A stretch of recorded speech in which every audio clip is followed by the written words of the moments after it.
ఇక వివరాలు.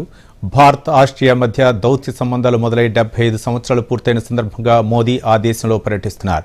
ప్రధాని ఈరోజు ఆస్ట్రియా అధ్యక్షుడు Alexander Van Der, chancellor Karl నెహమ్మర్తో భేటీ అవుతారు. ఆ వివరాలు చూద్దాం.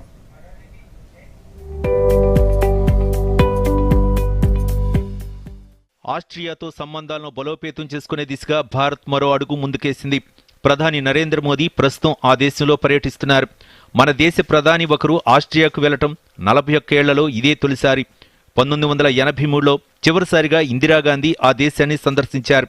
ఇరు దేశాలు దౌత్య సంబంధాలు ఏర్పాటు చేసుకుని 75 ఏళ్లు పూర్తయిన సందర్భంగా ప్రధాని మోదీ చేపట్టిన ఈ పర్యటన ఆసక్తికరంగా మారింది. ప్రధాని మోదీకి వియన్నా విమానాశ్రయంలో ఆస్ట్రియా విదేశాంగ మంత్రి అలెగ్జాండర్ స్కాలెన్బర్గ్ స్వాగతం పలికారు. ఆస్ట్రియాలో ప్రధాని మోదీకి అక్కడి ఆర్కెస్ట్రా బృందం వందేమాతరం గీతంతో స్వాగతం పలికింది.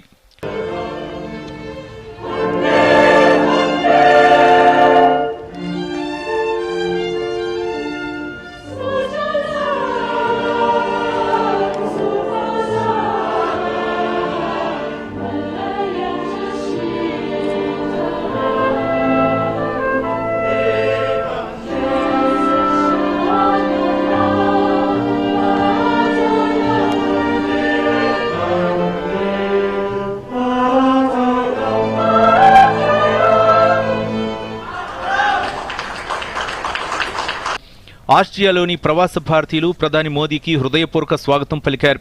ఈ సందర్భంగా చిన్నారులతో సరదాగా గడిపారు ప్రధాని. వారి చేతుల్లోని ప్లకార్డును ఆసక్తిగా పరిశీలించారు. Bureau report, Doordarshan news.